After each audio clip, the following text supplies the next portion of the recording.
Welcome everyone to another episode. I am so happy you are all here. And today, again, as you can see, I have a wonderful guest with me, the amazing Wendy de Rosa. And before I read your bio, I just want to say hi. I'm so happy you're here. Oh, thank you so much for having me. This is wonderful. Thank you. Yes. So let me tell you a little bit about her. So Wendy is an intuitive energy healer, a speaker, teacher, and author.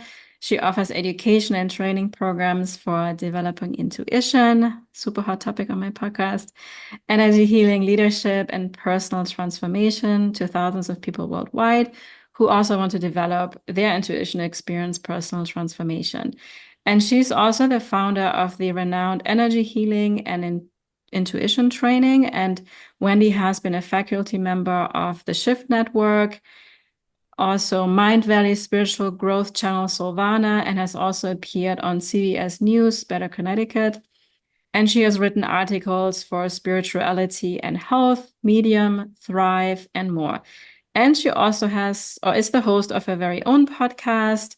And she has taught live in venues such as Kripalu, Omega, 1440, Blue Spirit, and more. And her best-selling books include Becoming an Empowered Empath and Expanding Your Heart, which can be found on her website, wendyderosa.com, and many online retailers. So welcome. You have a very impressive bio already, because there's so many things that I have heard about, like Mind Valley and all these things. You have written a book about empath. So I'm so happy to have you here and have you share your expertise. Oh, thank you so much. I'm so grateful to be here and looking forward to our conversation. Yes. So I think my first question for you is what brought you on this path of exploring intuition and also being an empath? So I would really love to hear a little bit from your story. Yeah, absolutely. Well, it came, I mean, starting very early in life, I was very sensitive as a Mm. child. What I can say now is I could see, hear, feel, and know everything around me. And that at that time, to a young child, that just meant a lot of oversensitivity and overwhelm. And so I absorbed a lot. I developed anxiety and depression a bit younger years, and that accelerated throughout my teenage years. The anxiety did. I ended up having a lot of panic attacks until I started to understand. I didn't actually understand this on my own. I had a what I called back then a nervous breakdown. Mm. And out of that experience, I had kept having this profound calling that there was something deeper inside me that needed to emerge, but it didn't fit the box that I was living in. And at the time, Mm. that was college. That was my third semester in college. This was a lot of years ago, and I ended up finding a teacher who helped me understand that I had this gift that needed to be tapped, and I needed to understand it. And if I didn't understand it and start to work with it, then I was going to go further down the road of being highly symptomatic in these ways because it Mm. was a suppressed gift. And so I turned towards it. I worked with the teacher and privately or with a small group. I had no interest in becoming an intuitive healer. I was a musician that kind of fed my soul at the time. And that's what I thought I was going to be doing. And I just kept getting referred to. And this was this was in the 90s, it's a long time ago. So pre-internet and social media. So by Yeah. the time I just kept getting referred to word of mouth. And then by the time I Mm. was 30, I had about 500 clients from word of mouth. And then I started to develop programs and the School of Intuitive Studies and train started to ask me how do I do what I do? Yeah, yeah. I love this story because I shared with you, right, that I talk a lot about human design and gene keys. And we always talk about, okay, how can I find my purpose? What is it that I'm here for? And I love how it came for you because I mean, the big message of human design is always it's not what your mind thinks it should be. It's Mhm. like if you can really pay attention to the people around you, to your environment. So you're here to respond to life in some way, right? And it's almost like, well, life is inviting you into something. And often it's through the struggles we go through. And like you say, I thought I was going to be a musician, and like I wasn't going to be an intuitive Yeah. healer. But if that's your soul's calling, it just happens when we can allow it, right? I mean, we can obviously also fight against, and I think that's when things get really hard and we have to put unnecessary effort into it. But once you are on your path of your real purpose, then it magically happens. And it's this effortlessness. Did you experience that? I mean, from what you say, I can gather. Yeah, I mean, I did. I felt like I was swimming upstream as a musician, and the music was getting sour. I mean, that's what happens when you lose Mm, you lose the heart. It was such a fight and a struggle, and yet this other path was feeding me and it was flowing, and mm, clients were calling, and I literally had to say yes to it. Like there was a moment where I looked up into the stars and I said, okay, I'll do it. I'll do what I'm being asked to do. I'll do this calling. mm. I'm saying yes. And Yeah. once I said yes, that's where things really started to expand. But I was facing some inner resistance and acceptance, mostly because at that time, I actually felt like I was too young at the time. I was Mm, in my mid to late 20s at that time. And I felt like I was being given this responsibility of this gift that I was too young to have or know what to do with. mm, And now I can look back and say, well, it wasn't all being handed down, in one fell swoop. I was just saying yes to the door opening to the evolution of mm. that unfolding of where this gift would take me. Yeah, I love that. I love that. Thank you for following it. And that's exactly how I also experience it always. It's like, are you swimming against the currents? Because then it's, or you're flowing with the river, right? Because then it's like the synchronicities show up, all the support shows up. Because live, I always feel like live universe, God, however you want to call it, is celebrating. Yeah, she's there. And now I can send all the support. So it's just for us to get it and readjust to that path. So I love Yeah. it. And one thing I want to share, because I also when I talk to my audience, we call it ourselves conscious introvert leaders, but also highly sensitive and empath. So that's something that I personally resonate a lot with. And I also, what you shared really helped me have a little compassion for my upbringing, because I also had like panic attacks here and there. And especially also during college time, because I went on the traditional path. I got a master's in business and I just never felt home. I mean, I was good at math and doing this stuff and getting good grades, but fulfillment and really feeling like this is it was super far away. And for me, it happened more like in my early mid 30s. Shortly after my daughter was born, I started to have my awakening moments, and like I wanted to help people. That was really clear. And also in different ways than you, obviously, but it has a lot to do with connecting with your inner knowing, your intuition. And so you can be and do yourself and not follow what this book may say or this person may say you should do, or what you were started to believe as you were growing up as a child, or what you were taught in school. I think we Yeah. have it a little bit backwards. That's why I'm so happy there's so many that are bringing this more feminine essence into the world, because from that we can use the masculine so much more powerful, because it's in the use in the right direction, right? Right. Right.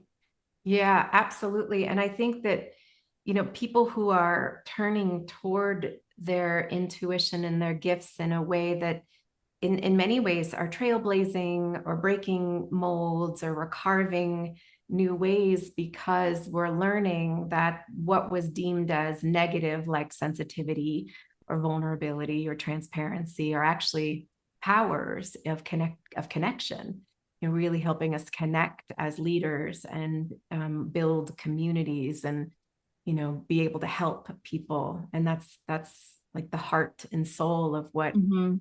you know people ultimately need, in my opinion.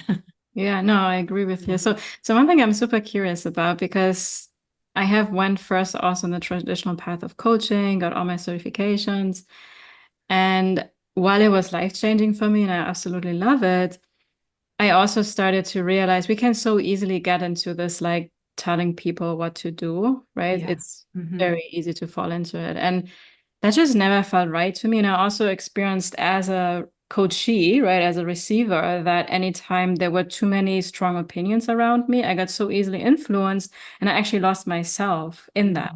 Mhm. Mhm. So I know your podcast is called the Wendy Rosa Sessions. So Mhm. I have this urge to ask you, if I were to come to a session with you, how would you help me find my path, you know, Yeah. and help me connect to my inner knowing? Yeah. So the my work is in helping people understand the energetic anatomy and what's happening within their energy system as it relates to their soul and their intuition. And it's based off the chakra system. Mm, So what'll happen, so I'll just do a little bit of overview of intuition. yeah. Is that intuition, it's the voice, it's the consciousness of our soul communicating through our body. And on a chakra level, that means that people who are what I'll call lower body intuitives, the empaths, or the people who know, they get the knowing sense. They know Mm, because they know. yeah. And we have words for these metaphysical terms like clairsentience and claircognizance. um Claircognizance is also the heart, like the calling, the feeling like I'm being called. Ironically, anxiety is also an intuition Mm, too. It's that sense that if I'm not listening or my body's trying to get my attention, my soul is trying to communicate to me, I need to tune in. So these are very body centered, and they're lower body, what we'll call lower chakra aspects of intuition. The heart kind of is lower and upper. Upper body intuitives, they are the seers. They hear divine messages, they get the images, they get the pictures, they get the higher knowing. Sometimes people who are the visionaries don't even actually see pictures and images. They just get the downloads of information that will come through, and they'll say things like, it just it came through in one fell swoop, or I was mm, speaking on a stage and the words, and I was in my zone. So those are upper mm, body intuitives. Or at least that's an upper body intuitive skill. And mm, that's the clairvoyance and the clairaudient aspects of intuition. And so they're very related to the chakras. So when our soul is aligned and embodied inside our system, we have this beautiful central channel in our body. And when we're grounded and when light is flowing, when we're in the flow, it animates the central channel. It animates the path of the soul, which then animates the chakras. It fuels them, it sources them. That flow state, or that state of being in connection with ourselves and aligned, is ultimately, it's lots of things. It's our center.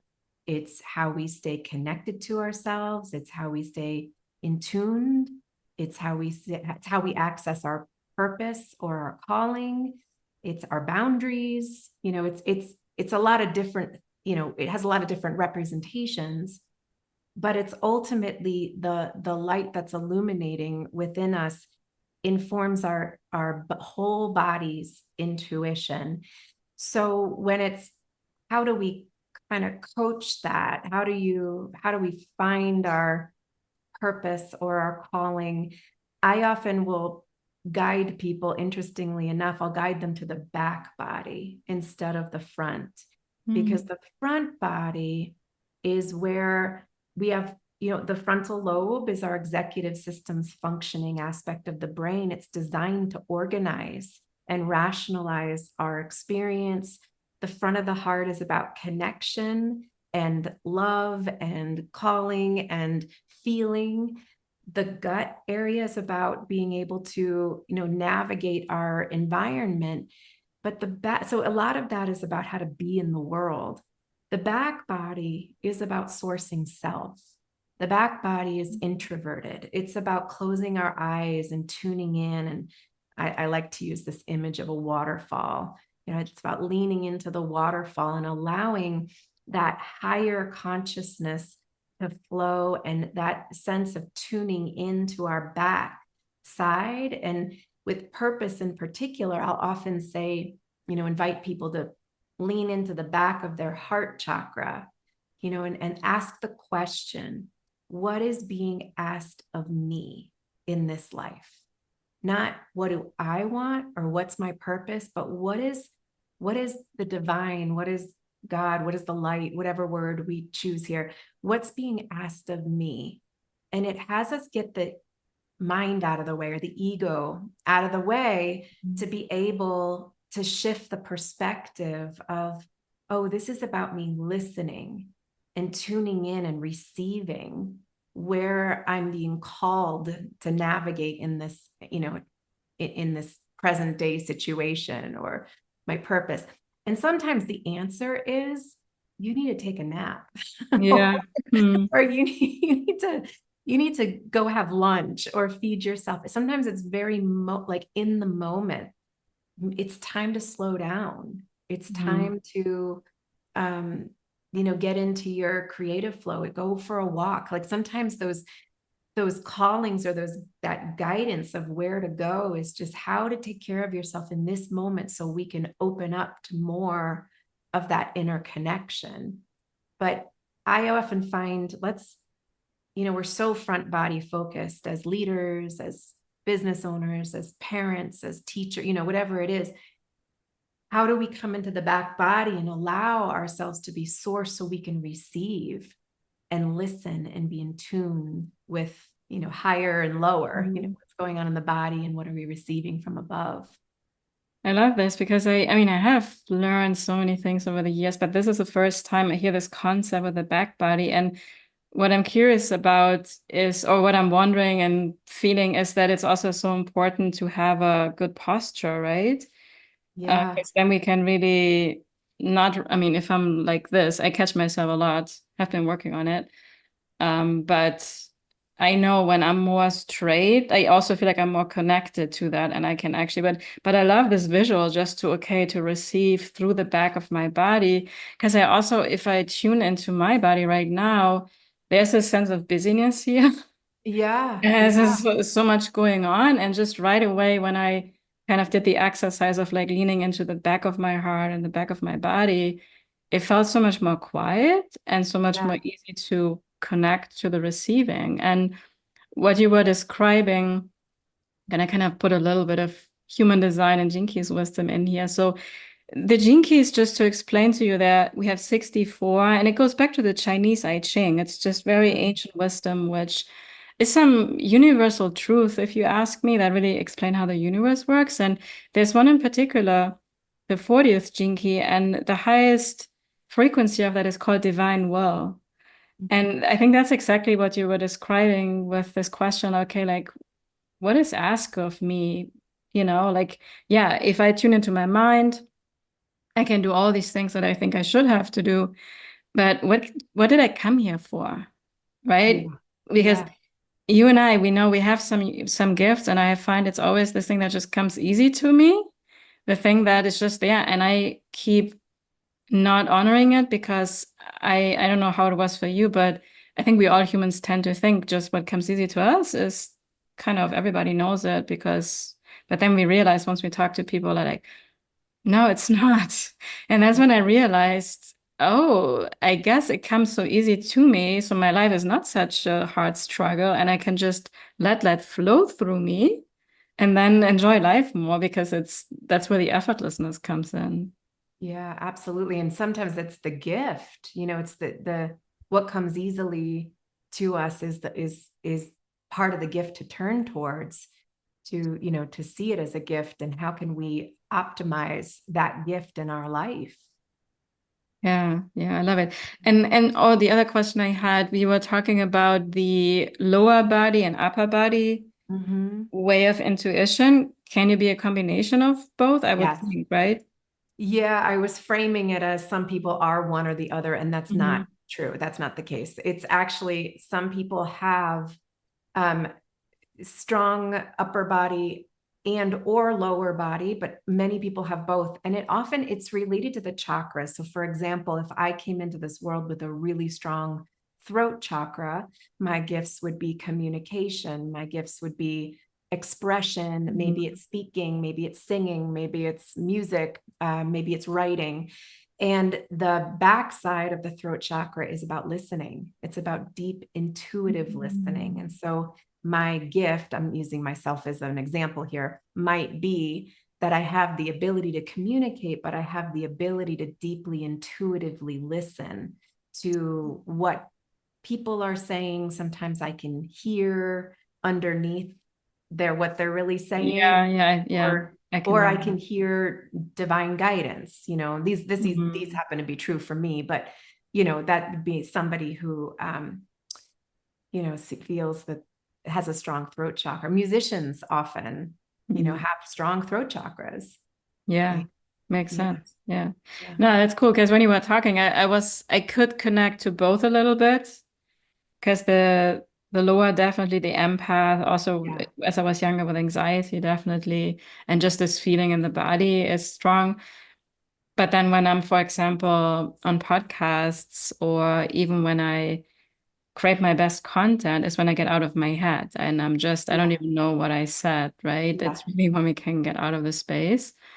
And that's always the most powerful. So yeah. In the zone. So what advice would you give to a person, when they feel like they're not living an intuitive life at all? And also, because we are having a lot of entrepreneurs here probably listening, when it comes to building your own business, and the world is so conditioned, I think, still to this old paradigm of like, follow the strategy. There's a proven way how to do it, because we humans love security. Quote unquote, which is an illusion at the end of the day. But we want to have a proven way because it, I guess, gives us the illusion of security so we can feel it in the moment. But I think it's honestly the silliest thing for us to do, because even in terms of math and probability, if it worked for one person this great with effortlessness, it's very unlikely, super unlikely it's going to be the same for me, right? Because we're so unique, we're so different. And so many people in my audience, they're also more in this like, do it your own way, trust your intuition. So what are some practical tools that you can share with us that can help you to connect more with that intuitive part, if that's the lower or upper chakras? So first, just to provide some framework, so I do work with a lot of founders, and founders are entrepreneurs who value the equivalent of data feedback and intuitive feedback. So and we see this in some of the, if you can go on Forbes, or you can go on even just Google intuition and CEOs, you'll find a whole list of CEOs over the past few decades who would say that their best decisions that they've made were based on intuition, despite the data that they're looking at, or sometimes in combination with the data. So information about how to strategize business, or what to do with marketing, or who to hire, there is data that we do want to look at and and consider. So it's not that intuition needs to take the place of any kind of information we might want to learn, or teachings. Our intuition might guide us to what information we want to accept, and what information isn't working or doesn't align. But intuition, I think sometimes it's closeted, so to speak, simply because it just wasn't modeled in most of our upbringing. I was raised in a generation where no one talked about intuition. I do remember when I first started that the word, when people would ask me what I do for a living, I'd say, oh, I do consulting. I'd use these like other terms. And then they would say, what kind of consulting? And I would say, well, it's kind of like life coaching. And they'd say, oh, I went to a life coach once, and they had me read a lot of Wayne Dyer. And I was like, I'm an intuitive healer. And they're like, oh, it had to open up, because I couldn't just come out and say it. Nowadays, there's a lot of resources and information on intuition, and how it's part of intuition is really about connecting with ourselves, listening to ourselves and our body, and mindfulness. That's probably a really mainstream word nowadays. if you were an entrepreneur, a founder, an executive working within a company, and it's so true. I will tell you, as an intuitive running a company, I get high up in my body. I go to my head, I get spun out by all the data and information that comes in. So even I have to practice this. So Thank you for sharing, because yeah, I'm yeah, also sometimes like, it's so easy to get sucked into that. yeah, and counterbalance is really important because we are barometers. We're going to have to balance the energy we're engaging with in the world. So as we're taking in all of this information and you've got people to manage or whatever it might be, it's so important to lean back. I close my eyes, I lean back, and that stream of consciousness that continues to flow, there literally is a meridian that runs from the crown of the head to the tailbone, and it runs in front of the spine. And that's the center of us. And if you just genuinely, I'm speaking to anyone who's benefit and needs this information, if you just genuinely imagine leaning back, not behind that pillar or that meridian, but enough to say, I am so front body. I've been tangled with everyone and everything, including my computer in front of me. I am going to lean back into this flow, and I'm going to spend 5 minutes, 10 minutes, 3 minutes, whatever amount of time you have to allow yourself to get into that flow, to breathe through it and be rinsed by it. And the rinsing is this way of saying, I'm going to inhale in I say the light, the flow. I'm going to inhale it in. On an exhale, I'm going to let go of anything down through my feet or into the earth that I don't need to have, hold, or carry. All the stress, whatever my energy system or my physical body captured, conscious or subconscious, I'm letting it go. And then spend some time there. Then in terms of connecting with your intuition,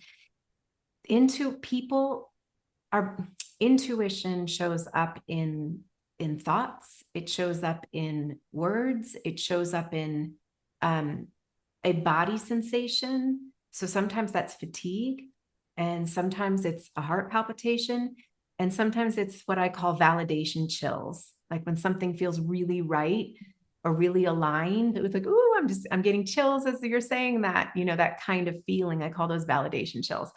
So that whatever the sensation is, and sometimes it's a gut feeling, we have to stop and tune in and ask that sensation, what do I need to know in this moment?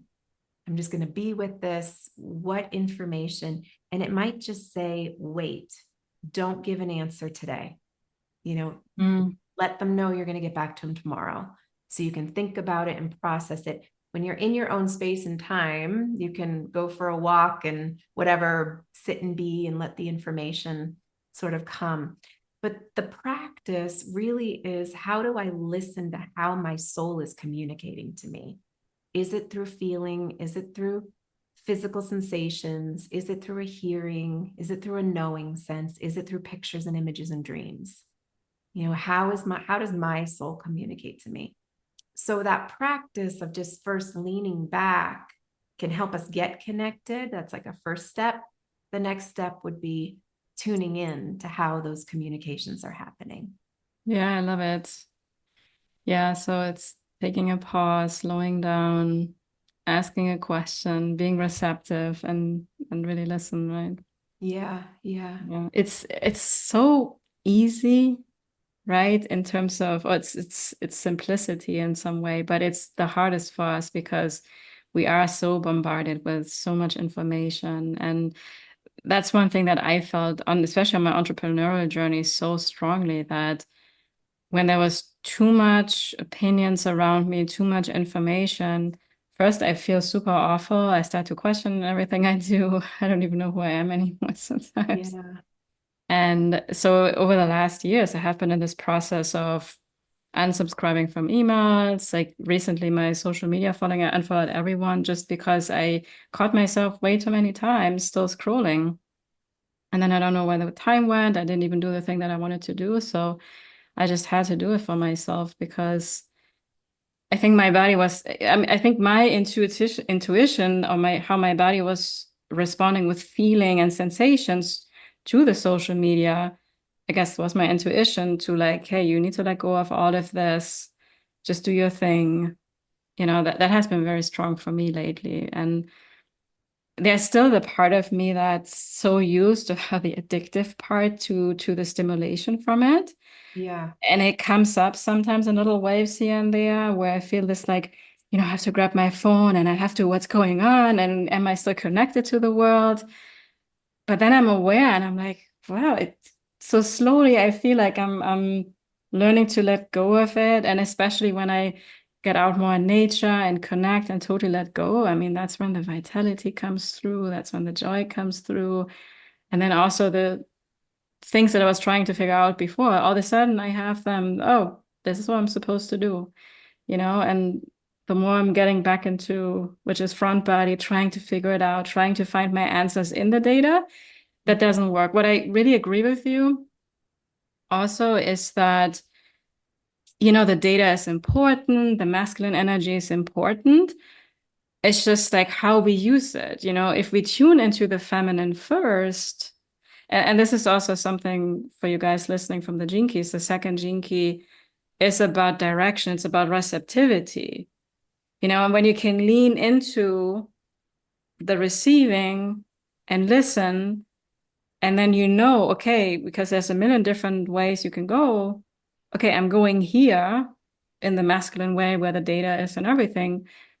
That's really when magic starts to happen. We can bring them together and they dance. Just the Yeah. feminine comes first. And I think that's what we have backwards, right? We're so in the doing, which is great. But when we just take that, can be a minute, right? Can be 30 seconds sometimes, just to lean in and slow down, we can kind of be more conscious where we're directing our energy to. Yeah, absolutely. And I was thinking that, entrepreneurs, we are exercising an aspect of creative energy all the time. I mean, to be able to create a business or create an offering is creative energy. And oftentimes that creative energy needs to be nurtured. It needs an outlet.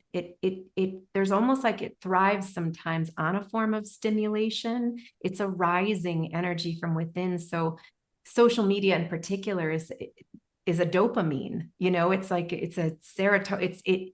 It actually stimulates the brain, but it's a way in which sometimes we can I would say misdirect our creative energy and get into the adrenaline of more creating. Oh, I can take in that piece of information and see how I can create that in my business, or I can, go this direction. It's sort of like a way of misguiding or directing. It's not always misguiding because sometimes that information is useful. Like you said, it's how we use it.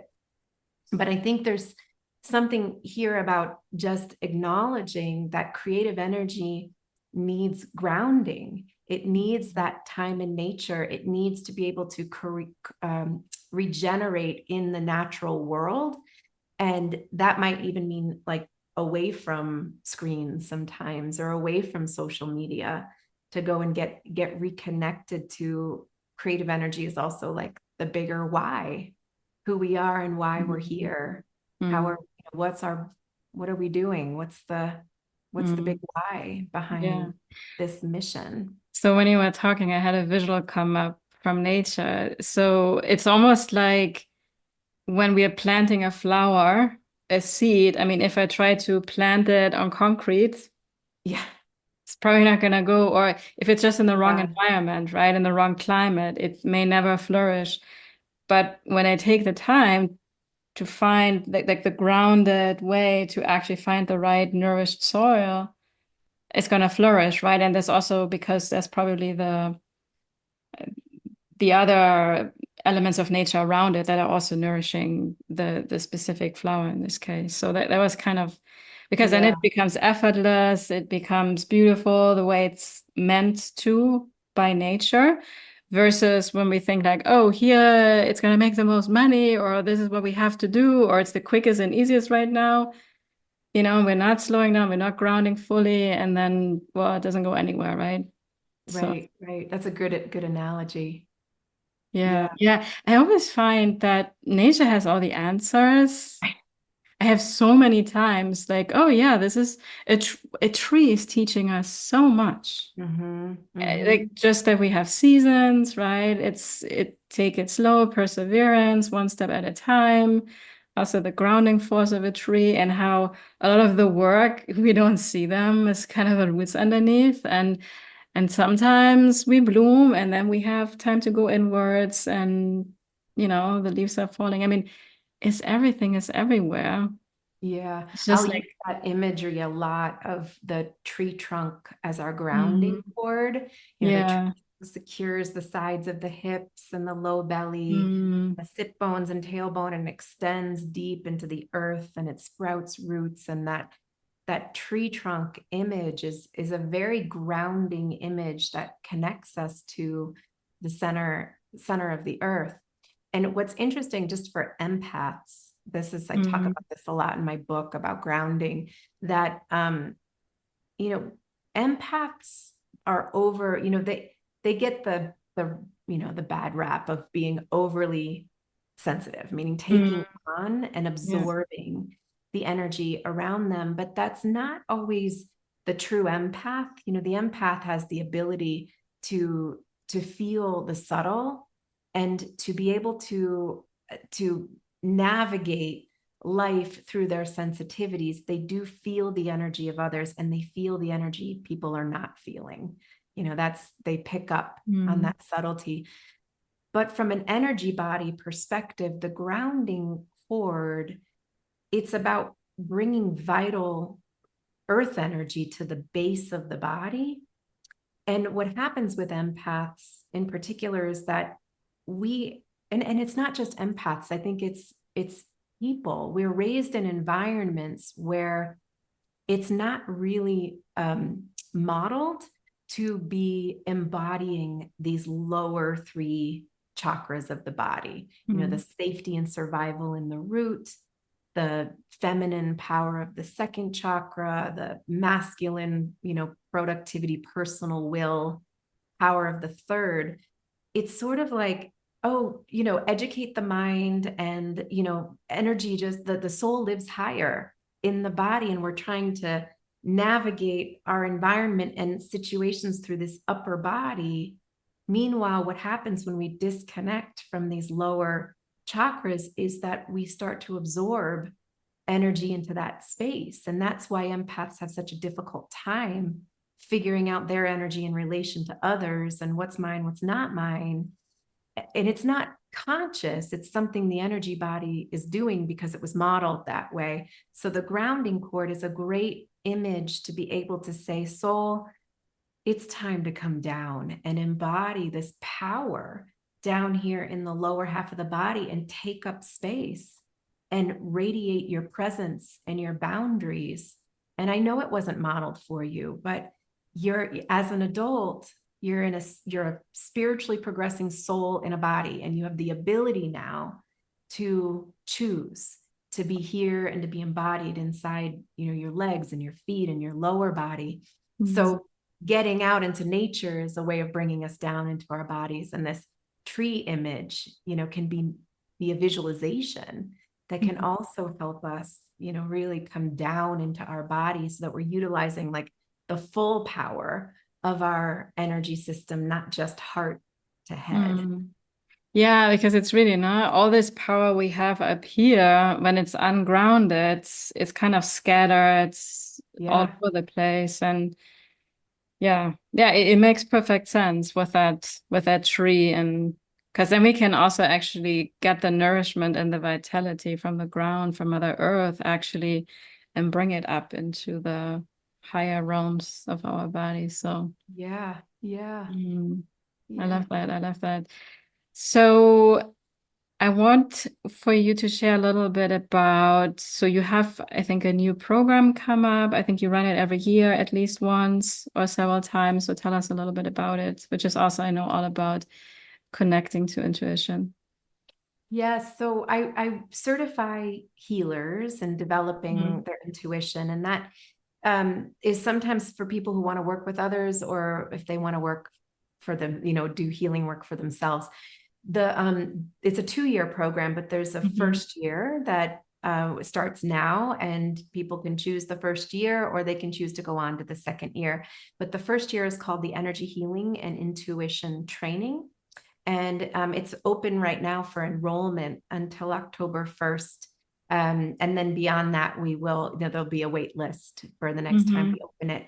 But ultimately, it's helping people clear their energy blocks in their body that keep them from accessing the powerful center, the central channel in the light that is the foundation for intuition. So we do intuitive development and helping people actualize the light of their true selves, and it's through the power of energy healing and guided meditation and healing.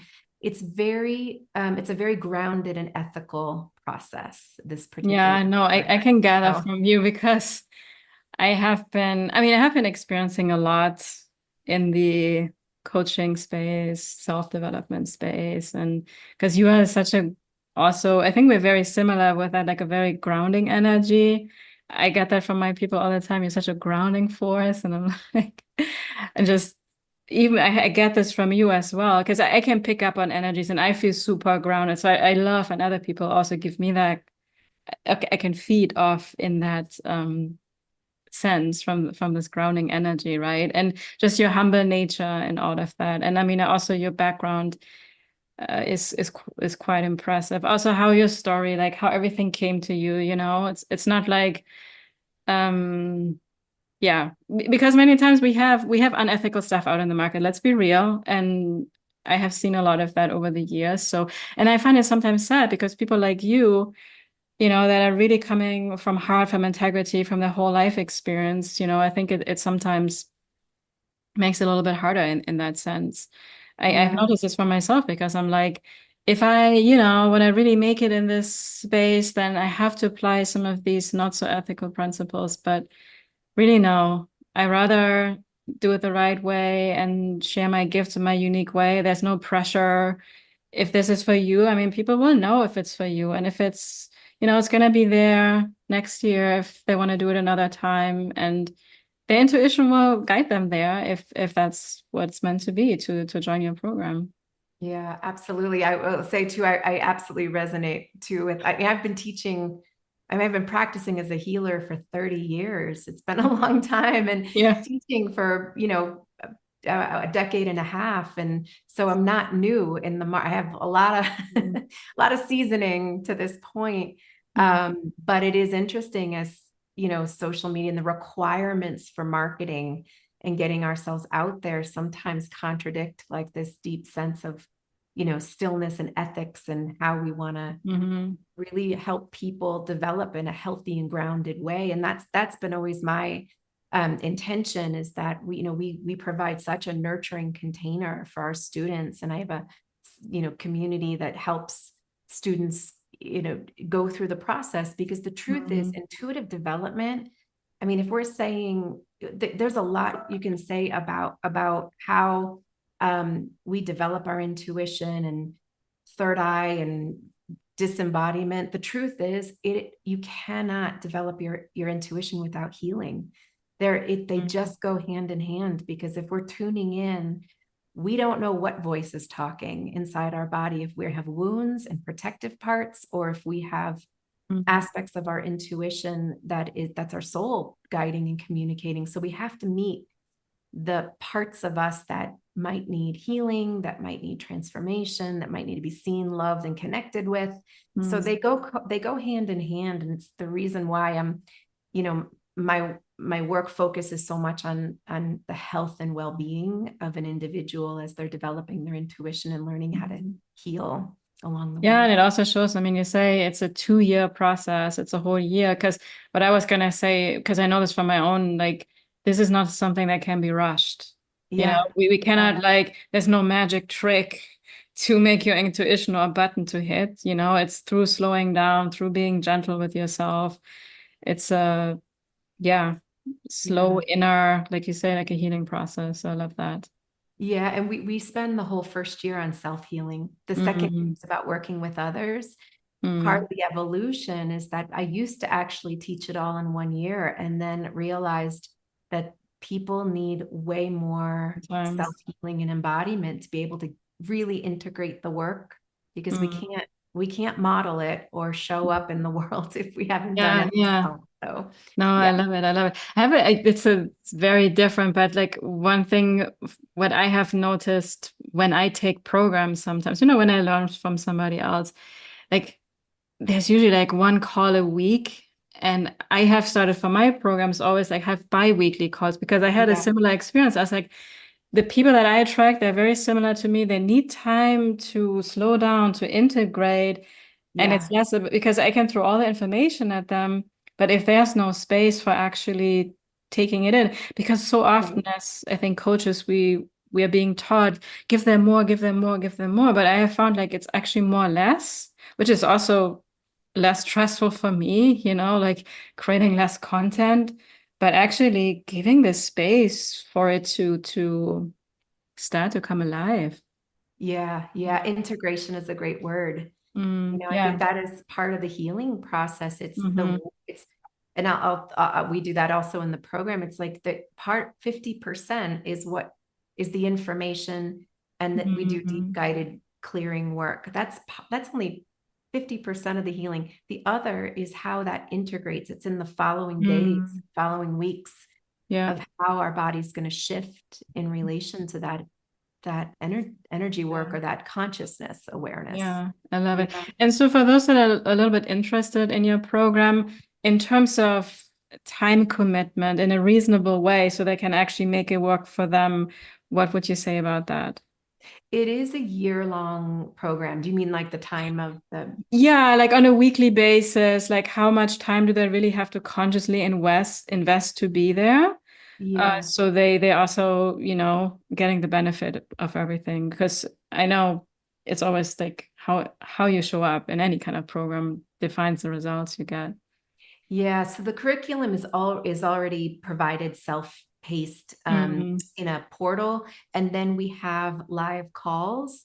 Once a month, we do a live call, and mm-hmm, that's me, and it's with the community. We have also have a community um, mm-hmm, coordinator who hosts calls for integration and mm-hmm, discussion, and then we have Facebook group. We also do an immersion in the program, like a 3-hour immersion with me to help deepen the experience and kind of bring the group together. So I say that it's about roughly 2 hours a week all right, work. sounds So doable. it's not too much, but we provide it so that students, if they want, they can do, sometimes they have to time with life. If they Mm. want to move ahead, they can do that a little Yeah. bit. And if they need to, Mm. you know, Perfect. But take a rest. that's a good, because it's a difference to have 2 hours on average than 10, because that definitely feels more relaxed and more doable. So Yeah, it's meant to help integrate into yeah, life. yeah, I love it. Beautiful. Yeah. And so before we get off, because I just saw the hour is almost over. It's Yeah. always when I have good conversations, the time is flying. So what's one piece of advice, something that was life-changing for you that you want to leave the listeners with?